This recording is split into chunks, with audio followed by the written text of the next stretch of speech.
I need to bring in David Asonye Iheanacho. He's going to be speaking to the topic, Christianity in Africa, Quo Vadis. David, please, you can take the floor. Yeah, I am here. Are you hearing me? Yes, I can hear you. We can hear you. Okay, good. Good afternoon to everyone over there. My name is David Asonye, as I've been introduced. First of all, a little bit of housekeeping. I am a Marquette alumnus. I graduated from Marquette in 1999. I want to thank Professor Cyril Arju, if he's there, because he was the one actually that connected me to the Marquette family. I appreciate that because it's been a while I've not been a part of this wonderful conversation.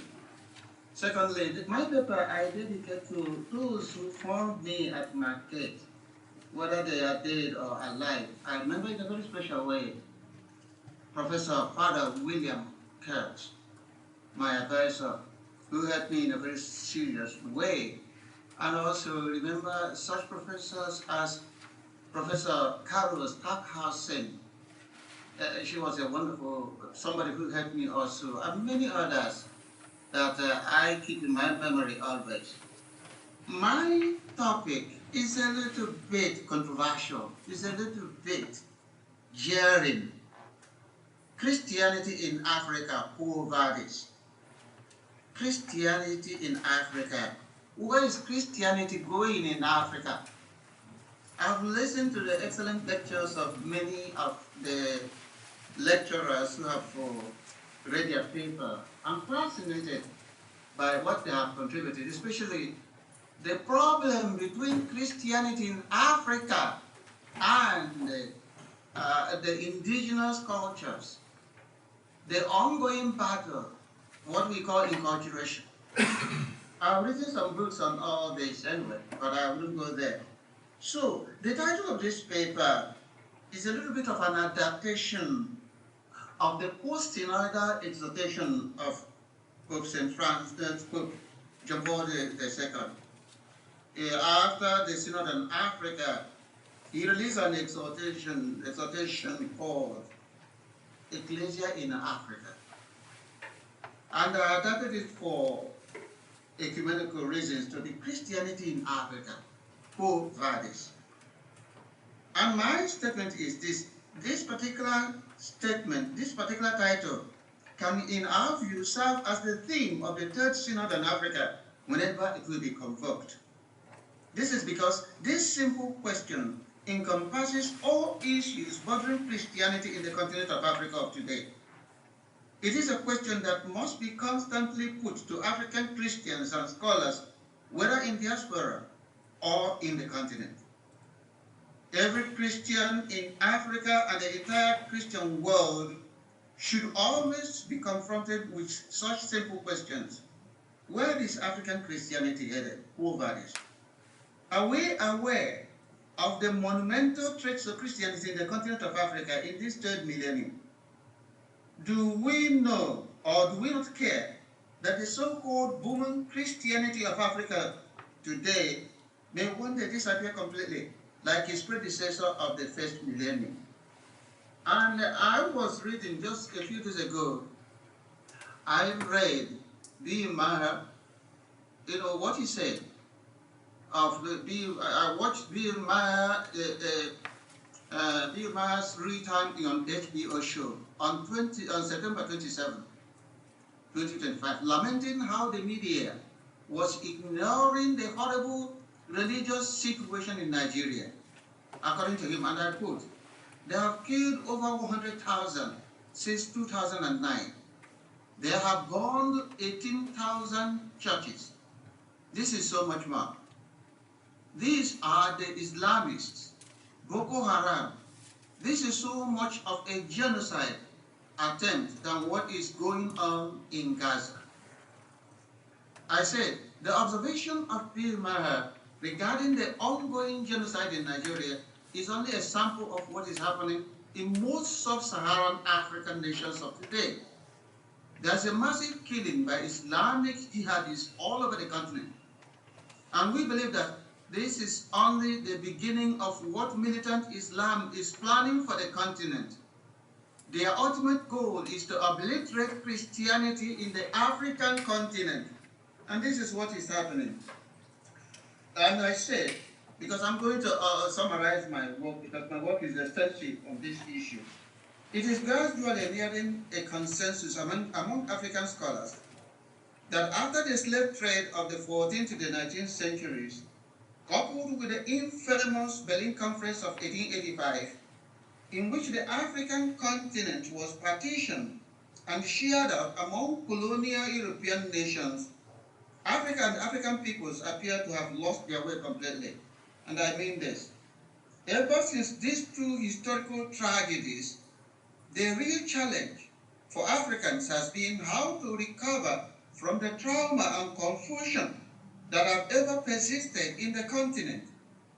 As the continent was devoured, carved up, and sold in parts through slavery and in bulk through national partitioning in a way that foreshadowed the activities of present-day human organ harvesters. Every aspect of Africa was infested with a very destructive virus that has permanently hobbled, disabled, and caused her not to function properly ever since. However, if this is the case, and I'm jumping, what is the role of a contemporary African scholar of religion in bringing credibility to the current African Christianity? What can an African religious scholar do to help restore the certainty and confidence that were once the hallmark of early Christianity in Africa? Once again, to make the whole situation worse, African Christianity's faith is being compounded by the rising fundamentalist Islamic militancy that seems as determined as hell to recapture the entire continent by destroying and obliterating every little opposition to its course.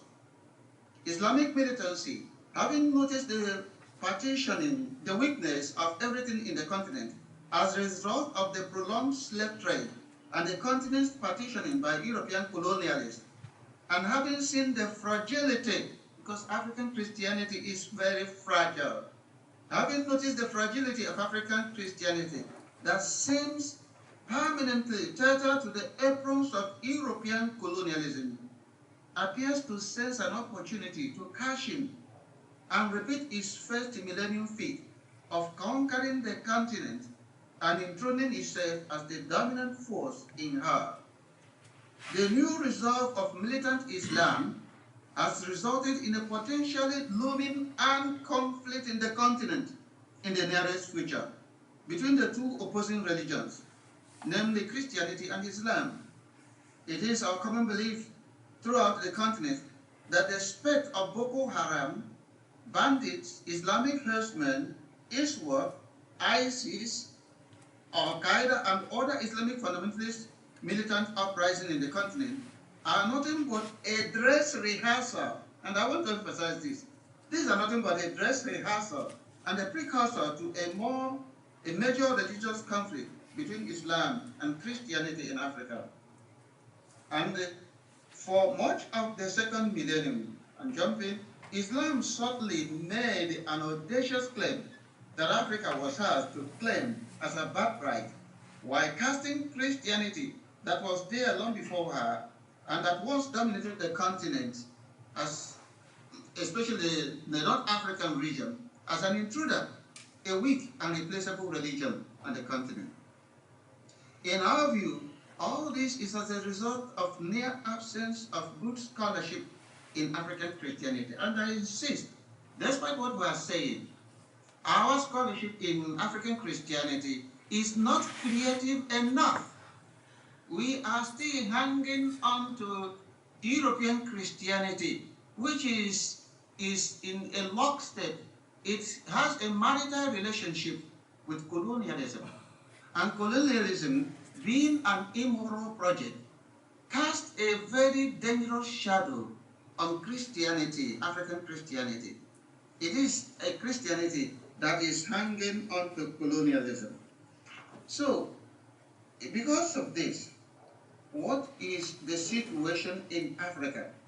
Since about the year 2000 BCE, when the primogenitor of the Semitic race, Abraham, took off with the members of his large family from his faraway village of Ur of the Chaldeans in present-day Iraq on a botched effort to settle in the urban city of Egypt to about 1500 BCE, when the founder of the Semitic nation of Israel, Moses, was said to have been born in one of the sprawling cities of Egypt, as Africa was known then, and raised in the palace of the pharaohs, the most renowned ruler in the continent of Africa then, down to 500 BCE, when the Greek historian Herodotus wrote some fairly extensive stories about the continent.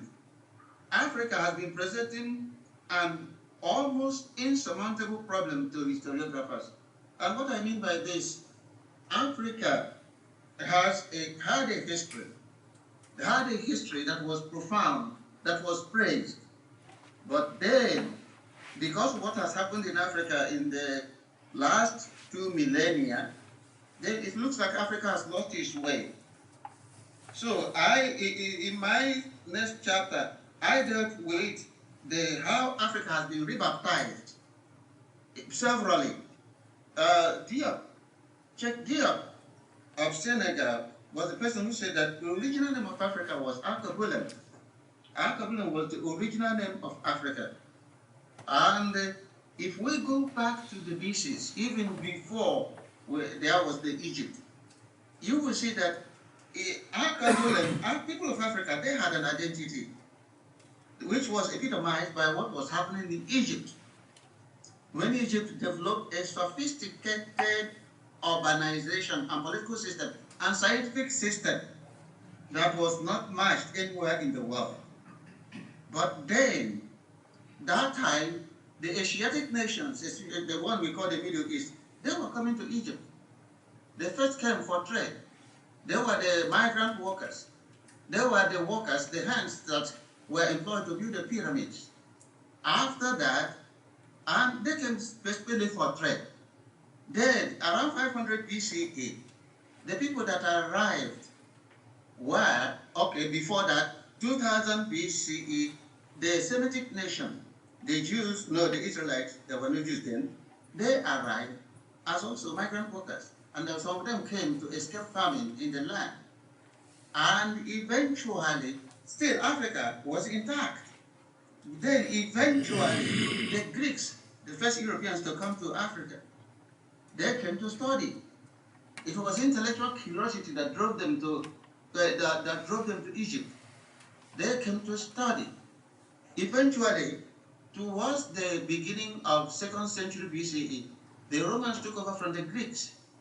And then they were the ones that brought brigandage into Africa. They renamed Africa into Africa. I won't go to that because it will take a lot of my time. I don't have a lot of time. So, Africa has been going through a lot of rebaptisms. And this has impacted it very, very seriously. So, today's Africa, with the uprising of Islamic fundamentalism and militancy, is now telling us that the Christianity that we are doing theology about, the Christianity that we are celebrating, may not survive. Because Islamic fundamentalism has gotten a new trick, a new methodology. And the methodology it has gotten is to simplify, splinter itself into different factions. And they have the same objective, to wipe out Christianity in our own time. And Christianity, the type of Christianity we have, being a post-missionary Christianity, a Christianity that is hanging on the apron of colonialism, and colonialism that came through before slave trade and eventually in pursuit of the wealth of Africa. That Christianity, its seed is not deeply planted in the soil of Africa. And that Christianity is destined to die if attacked, as the Islamic fundamentalists now are programming themselves, preparing to attack Christianity in Africa. As I said, what you are calling Boko Haram, bandits, El Shaddad, all these militant groups, these are dress rehearsal to launching an all-out war in Africa against African Christianity. So what I'm going to do, what I intend to do, because the paper I have is a long one, is about 35 pages. What I want us to do is... 5 minutes to go. Oh, Jesus. What plans are we making towards survival?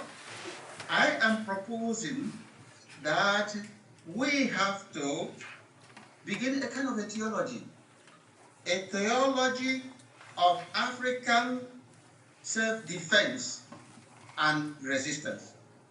This theology of African self-defense and resistance is to be anchored first on the passages of the Bible I call the sword passages. The sword passages are those passages in which Jesus talked about the use of sword. You have to procure your own sword. If you read Luke chapter 22, 35 to 38 of that, then you get a little bit of it. John 18, 10 to 11, Matthew 10, 34, etc. This is where our theology, we have to develop a new theology. Africa needs a new catechesis, a catechesis of survival. And that catechesis, Africa needs a new catechism. The current catechism is not working for Africa. It's not going to help Africa survive the onslaught of militant Islam. We have to have a new curriculum, a new catechesis, a new theology, a theology that is anchored on the sword passages. Jesus told his disciples, procure your sword, be ready for action. We should do that, even though he also gave conditions on which to use the sword. Then, that curriculum I'm talking about, we have to be anchored with just war theories. We marry the theology that we want to invent with the just war theories. We'll be able to develop a new catechesis to prepare future Africans for what the Islamic religion is planning against Africa. The next one is we have to dust up.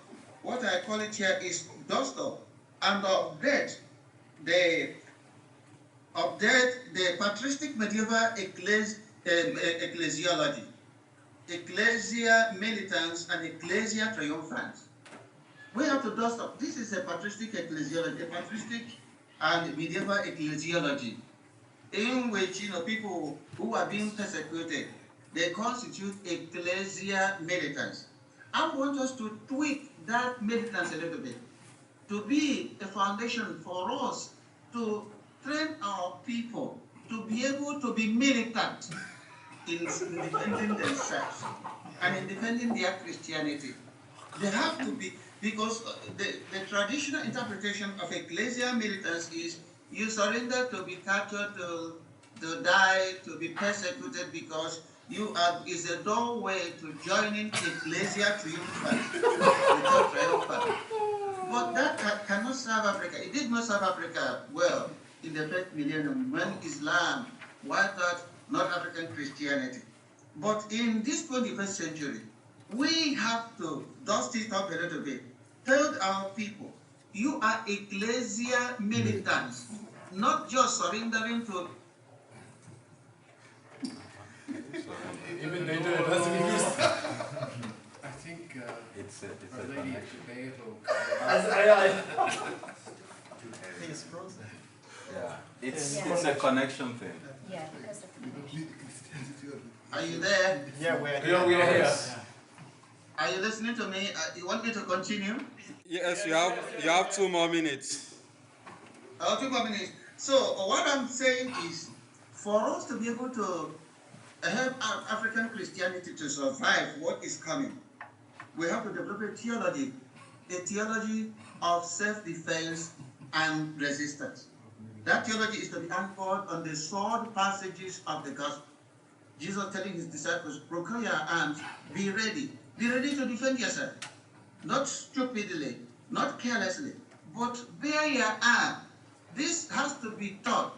Our Christianity has been dovetailed by teaching on turning the other cheek. That didn't serve us right when Islam eliminated Christianity in North Africa. Now, let us turn a theology of self-defense. Latin America, they have their own theology of liberation. Africa should have its own theology of self-defense and resistance to militate against being obliterated by Islamic fundamentalism. And when we also couple it with the ecclesiology of ecclesia militans, that we are a militant church. That's exactly what I want to drive home to everybody. We are a militant church, and we should really live out our legacy as a church that can bear arms and defend ourselves. That's the only way we can survive. Thank you very much. Thank you. Thank you. Yes, Ecclesia Militante. I want to invite, yes, I see some hands, so I will go with Emmanuel, Robert, Simon Mary, and Professor Dadowski, please, in that order. Straight to your question, and then we hope we get a direct answer. Thank you very much, David, for your presentation. I don't want to comment on your endorsement of militancy, and this seems to be more violent militancy.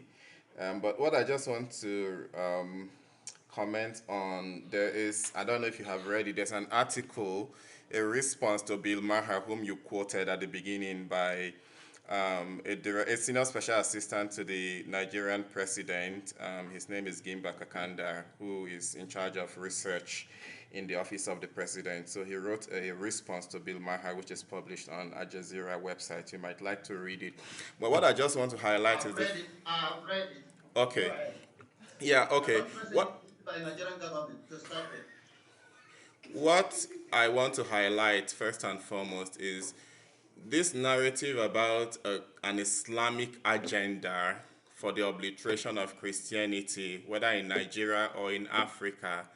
I don't know how much research has really been done in that regard, because we cannot take Bill Maher's word that 100,000 Christians have been killed, 18,000 churches have been burned, without providing sufficient historical scientific basis for those claims. I'm a priest from Nigeria, I am a Catholic. I'm not saying that Boko Haram did not target Christians, but in terms of statistics, it is actually true that more Muslims were killed by Boko Haram, because this was something that happened predominantly in northern Nigeria that is Muslim, and that more Muslims were actually killed than Christians by Boko Haram. And I think that we need to do more historical research to be able to ascertain numbers, and I can go on and on, but I just wanted to put that out and to ask what your response is to that. That's one. The second question, which is slightly connected, is the fact of many people seeing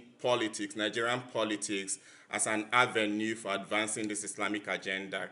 And this was the narrative when we had a president in the last administration who was Muslim, and most of the political appointees in the Nigerian security and military agencies were Muslim. Now we have a Muslim president again, but then these positions are taken by Christians, whether it's the chief of defense staff, chief of army staff, director of state security, all of these people are Christian. So it turns again the narrative of a Muslim state that is out to obliterate Christianity. So I'm just asking how you interpret all of these changing political and demographic dynamics.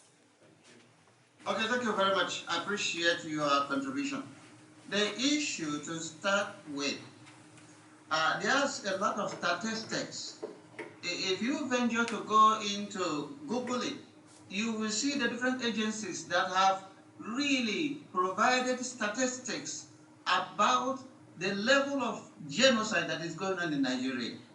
That is known to almost everybody. And the people who are targeted, who were even in the 1990s, the people who were targeted were churches, Christians, priests. You're a priest. You know the number of priests that were killed, especially in Jos area, people who are coming back from Mass. There have been so many priests, so many other people killed.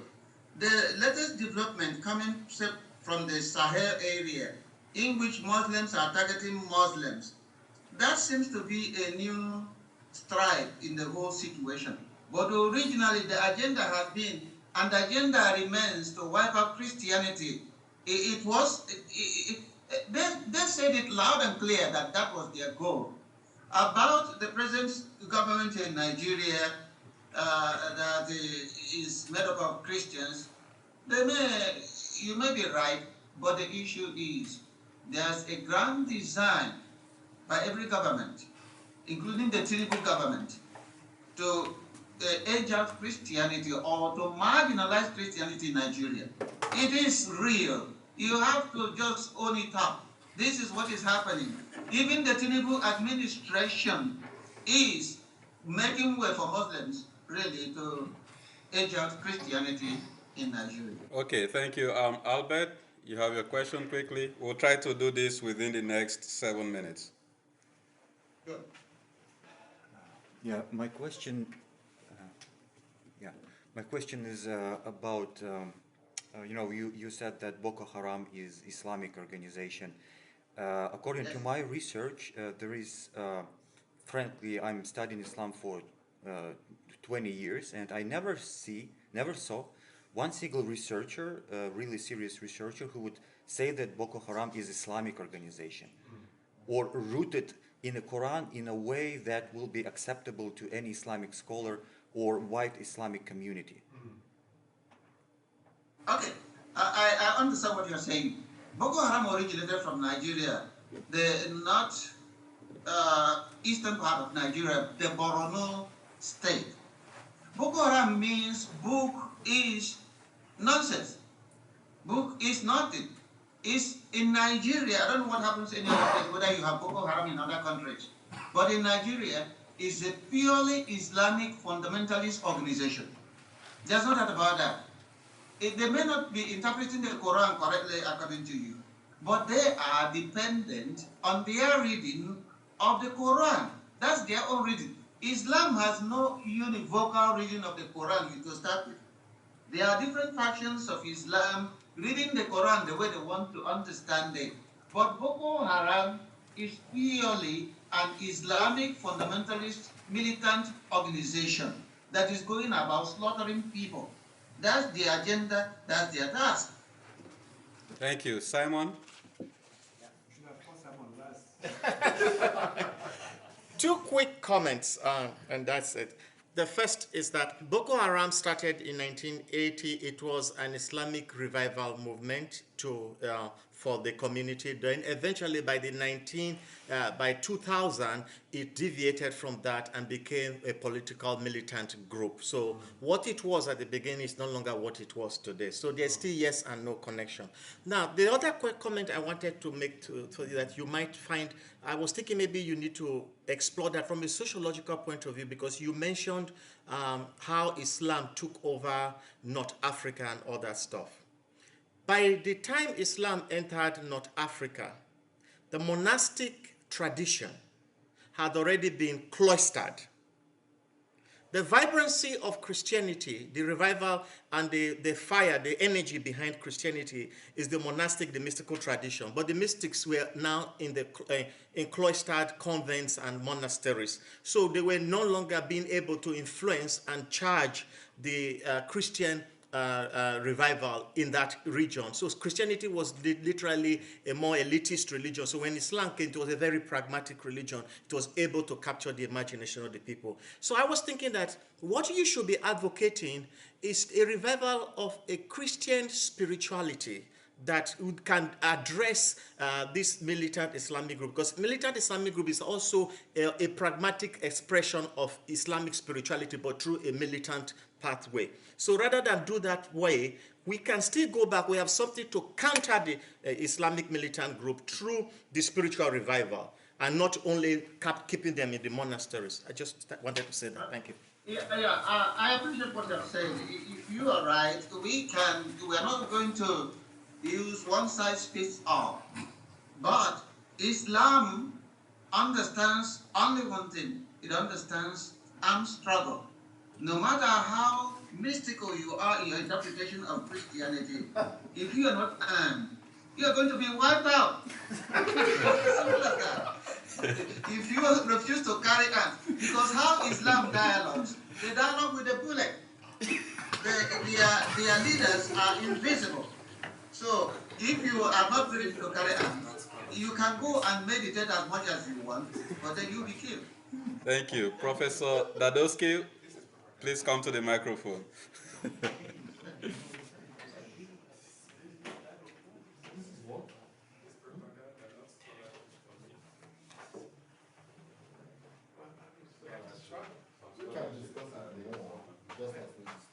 Hello, Professor. Thank you so much, Professor Dadowski. You will pray for me tonight for voicing some concerns of your paper. Okay, good. Please. This is what this is all about.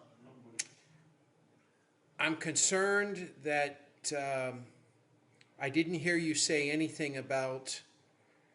It sounded like you were suggesting that Christians should take up violence. Now, you didn't discount that. My other concern is that it sounds like you're linking Islamic extremists altogether with Islam. Mm-hmm. And it seems to me, if this white person could suggest something for African theology, that a lot of the conflict could be helped by mimetic theory of groups competing with groups and tribes competing with tribes, and that would help and I'm sure people have done it. One of my former students have worked on it, and for me, the only use for the church militant might be within the context of an exorcism. But there are too many Christians on this side of the hemisphere that would like to militarize Christianity and are militarizing it. So those are my concerns, but you will pray for me tonight. Thank you so much. Let me respond to you. First of all, I am not advocating violence for the sake of violence. I am drawing from the Bible itself, because Luke 22, where Jesus said, this is the time, if you don't have the sword, go and buy one. And there are so many instances of that. It's violence for self-defense, because that's the last resort. If you don't carry arms to defend yourself, you'll be eliminated. That's the reality in Africa. Secondly, you cannot interpret the fight between militants and Christianity as a kind of a group, ethnic or rivalry. No, it's beyond that. What is happening is Islam in its present phase, violent phase, doesn't have any other thing to achieve its aim of dominating the people than killing as many people as possible. When this is the case, what are you going to do? Are you simply going to fall down and allow yourself to be slaughtered, or will you find a way to defend yourself? What is at issue here is self-defense. It's not violence for violence sake. And then you simplify the situation by saying it is a gang against gang. It's not. It's far beyond all that. Thank you. I will just add that an anecdote that I knew it was over for ISIS when the Taliban started targeting them as an enemy. So that much of Islam does not like these extremists either. So, but you will pray for me tonight. Thank you. Thank you so much. Appreciate it. We have already eaten into our break by 5 minutes, but what I will say is if you need to stretch, feel free to do that while we just continue this conversation in the next few minutes. Can you give me one point? Yes, please. Make your observation. Yeah, anyone who needs to stretch. First of all, Father David, this is Fisahai from All Saints How you doing? Okay. Remember me? Good. Good. I do remember you. Okay, so your point is a little bit for me that comes from 50-50 Christian and Muslim Thank you. area. This is a little bit unsettling in terms of how we react to our brothers and sisters. In every culture and history, there is extremism. During the Reformation, Christians were killing each other as what they are Muslims doing. The Darfur, Sudan area conflict was Muslim on Muslim. It was a clash of cultures between nomadic and sedentary cultures that we have to understand. But my point is, to Simon's addition, North African Christianity was wiped out because the heavy Roman presence and colonialism and taxation that was an alternative sin to Christianity, to Islam, to Christianity. So we have to have a historical context. However, the militant groups that are coming, that are doing in the Boko Haram or Al Qaeda or others, are the product of political failures.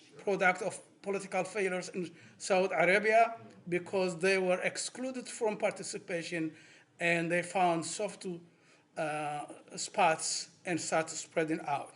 So we cannot paint everything with the same brush. However, this is like a brush fire that eventually will burn out of itself. If we stage up this militant attitude, then we will not stop anywhere. Thank you. Thank you so much. I don't know whether I disagree with what you're saying, but what is at stake for me is the survival of Christianity. Having learned from what happened to North African Christianity that was 700 years old and it disappeared, I am concerned that our own Christianity in Africa that is not up to 200 years, that is not planted deep in the soil of Africa because of colonialism, may disappear. So we have to figure out a way to preserve our Christianity and save it from being obliterated. Thank you very much. Thank you so much. Thank you.